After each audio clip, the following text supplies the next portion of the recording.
The crescent moon beamed down on the sleepy village below, its silvery light casting long, eerie shadows through the mist that clung to the ground like a shroud. In the stillness of the early morning, creatures of the night moved silently through the fog, hunting, scurrying, prowling, but none with malice, none with unnatural intent. All, save for one. Once, it had been a man, but now it was a twisted parody of life, a thing of nightmares. Its flesh, if it could be called that, was pale as ivory and cold as winter stone. Thin, cruel lips of dark scarlet barely concealed rows of razor-sharp teeth. In life, the man had loved and laughed. In death, he was driven by hatred and jealousy of the living, and an insatiable hunger for blood. Its feet, talon-like and unshod, hovered inches above the earth, as if tethered to the ground by an invisible string. The creature moved through the alleyways like a shadow, silent and undisturbed. As it passed beneath the towering steeple of the village church, its glide faltered for a moment, as though it waded through thick air. But the power that once protected these lands was fading, weakened by the growing disbelief of the people. The undead pressed on,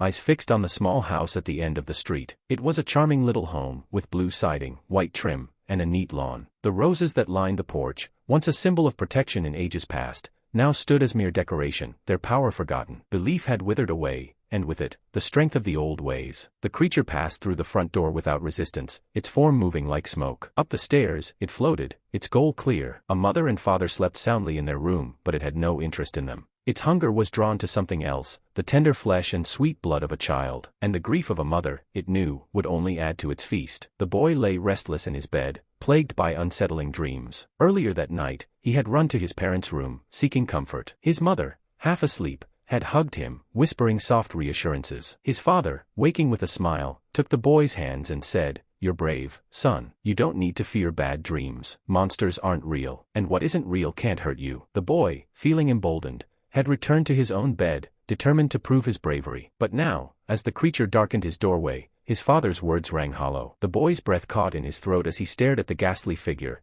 its hollow eyes glowing with a cold, blue flame. It moved toward him slowly, savoring the terror it inspired. Shadows in the room stretched and twisted, creeping across the floor like black tendrils, until they wrapped around the boy, trapping him in place. "Monsters aren't real," the boy whispered, his eyes shut tight. "Monsters aren't real." He repeated the words like a mantra, but his heart betrayed him. He could feel the creature's presence, the suffocating cold that radiated from its body, the foul stench of decay that filled the air. No, monsters were real, and this one was coming for him. The boy curled into a ball, rocking back and forth, his hands clamped over his ears as a strange, chittering laughter filled the room. The sound bounced from corner to corner, then from beneath the bed, and finally all around him. Tears spilled down the boy's cheeks as the laughter grew louder, faster, until it was everywhere. And then, silence. Against his will, the boy's eyes snapped open. For a moment, all was still, save for the cold and the smell, which remained. Slowly, his gaze drifted upward to the ceiling. There, hovering just above him, was the creature. Its ghastly face leered down, lips twisted into a grotesque smile,